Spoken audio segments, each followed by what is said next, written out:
Un método numérico es un procedimiento mediante el cual se obtiene casi siempre de manera aproximada la solución de ciertos problemas realizando cálculos puramente aritméticos y lógicos. La eficiencia en el cálculo de dicha aproximación depende en parte de la facilidad de implementación del algoritmo y de las características especiales y/o limitaciones de los instrumentos de cálculo. Al momento de aplicar las matemáticas a situaciones del mundo real, nos encontramos a menudo con problemas que no pueden ser resueltos analíticamente o de manera exacta y cuya solución debe ser abordada con ayuda de uno de estos métodos. Este es el caso de la situación problema, pues esta se basa en el análisis de tiempo de carga y descarga de un supercapacitor, el cual está modelado mediante un circuito equivalente. Esto se realiza por medio de ecuaciones diferenciales muy complejas, dado que generalmente estos análisis se realizan en función del tiempo. Y estas ecuaciones nos permiten modelar este comportamiento. Sin embargo, cuando se busca modelar a través de un software de programación, es necesario recurrir a métodos numéricos que nos permitan llegar a los mismos resultados. El método numérico por bisección es la mejor aproximación de la raíz a partir de un intervalo inicial a(b), donde se realiza un cambio en el signo de la función, es decir, f de a por f de b tiene que ser menor a 0. Y en este debemos de tener al menos un intervalo con una raíz. Posteriormente se realizan distintas iteraciones dividiendo este intervalo entre 2 y para conservar al menos una raíz se realiza un cambio de signo en f de x. Esto se tiene que repetir hasta el margen de tolerancia o el error, que usualmente es un error porcentual. Y con esto obtenemos que m será igual a la sumatoria del intervalo inicial entre 2, donde si tenemos que f de b por f de m es menor que 0, entonces nuestro nuevo semi-intervalo que tendrá la raíz será m, b. Ahora, sabiendo que hemos iterado nuestro intervalo para reducirlo n veces, tenemos que será reducido 2 a la n y el intervalo original es de tamaño a. Ahora, aplicando el criterio de convergencia al valor absoluto de la diferencia de 2xm consecutivas, pues tenemos que es e. Y de aquí despejamos esto para obtener el número de iteraciones pues necesarias, que sería el logaritmo natural de a menos el logaritmo natural de e sobre el logaritmo natural de 2, teniendo como modelación xm es igual a más b entre 2, como el método numérico por bisección. El método de punto fijo es un método iterativo que permite resolver sistemas de ecuaciones no necesariamente lineales. En particular, se puede utilizar para determinar raíces de una función de la forma f de x, siempre y cuando se cumplan los criterios de convergencia. El método de iteración de punto fijo requiere volver a escribir la ecuación f de x igual a 0 en la forma de x igual a g de x. Para poder hacer este método tenemos que seguir los siguientes pasos. Primero, se ubica la raíz de fx analizando la gráfica. Después, se obtiene un despeje de gx igual a g de x de la función dada. Después, como tercero, obtenemos el x igual a g de x, obteniendo su derivada, la cual sería g' de x. Después resolvemos la desigualdad, que es menos 1 es menor o igual a g' de x, y ese g' de x es menor o igual a 1 positivo.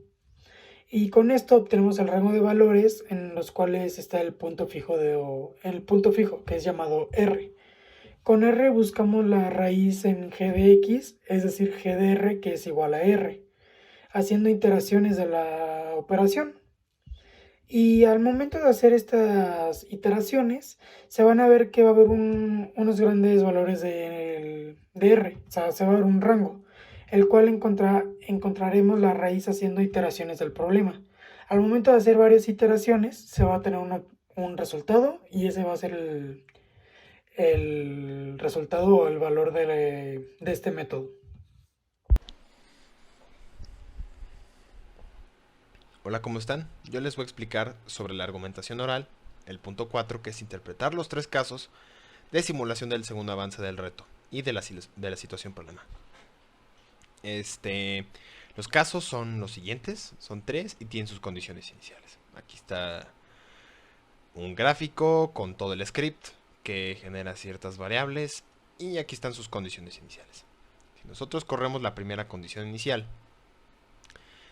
antes de eso cabe recalcar que los faradios son una unidad de medida de la capacidad de un capacitor bastante grande, entonces hay que tomar eso en cuenta. Y pues nada, tenemos 58.000 ohms de resistencia, tenemos un capacitor bastante pequeño y 30 volts de carga.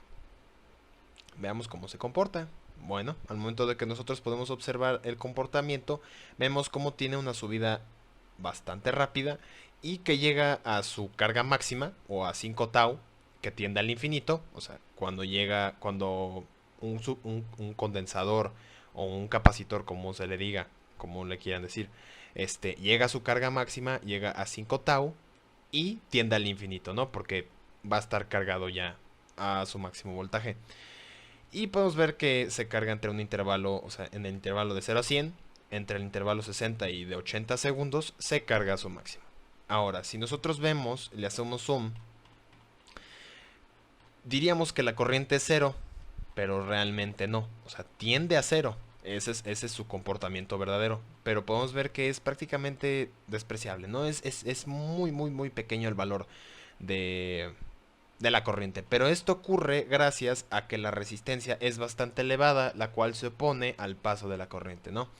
Ahora, si nosotros comentamos y descomentamos las siguientes condiciones iniciales, podremos observar de una mejor manera el comportamiento real de la corriente, ¿no? Aquí, como tenemos un voltaje pequeño, un capacitor de bastante capacidad y una resistencia pequeña, podemos ver cómo conforme va subiendo la carga del capacitor o del condensador, la corriente va disminuyendo. Esa es la relación que existe entre la carga y de la carga con respecto a cómo se carga por medio del voltaje y cómo la corriente va disminuyendo y tiende a 0. Podemos ver que ni siquiera se ha cargado al 100%, ni siquiera ha llegado a la mitad. Su mitad, si son 10 volts, sería 5 volts en la mitad de la carga, la cual en un tiempo de 100 segundos no lo ha logrado. Ahora, si nosotros comentamos y descomentamos las siguientes condiciones iniciales, que es un voltaje bajo, un capacitor de capacidad pues mediana, ¿no? Está entre y una resistencia alta, podremos ver lo que ocurre. Nuevamente podemos observar que este comportamiento es un comportamiento donde no se ha cargado al 100%, siendo su voltaje máximo de 1.5, está como en 0.72, su voltaje medio sería 0.75 y eso en un intervalo de 100 segundos. Y nuevamente podemos observar cómo la corriente es despreciable, ¿no? Se podría decir casi lineal. Y pues bueno, ¿qué podemos decir de estas condiciones iniciales? Que pues bueno, si nosotros tenemos una resistencia alta, vamos a tener una corriente prácticamente lineal y no podemos ver su comportamiento de forma exponencial decreciente. Y que también depende mucho de qué tamaño o cuánta capacidad tenga nuestro capacitor y dependiendo de la capacitancia nos va a decir, o sea, cuánto puede soportar de carga, y el voltaje nos va a indicar cuál va a ser, o sea, qué tanto o qué tan rápido se va a cargar, ¿no? Y pues nada, yo creo que eso sería todo.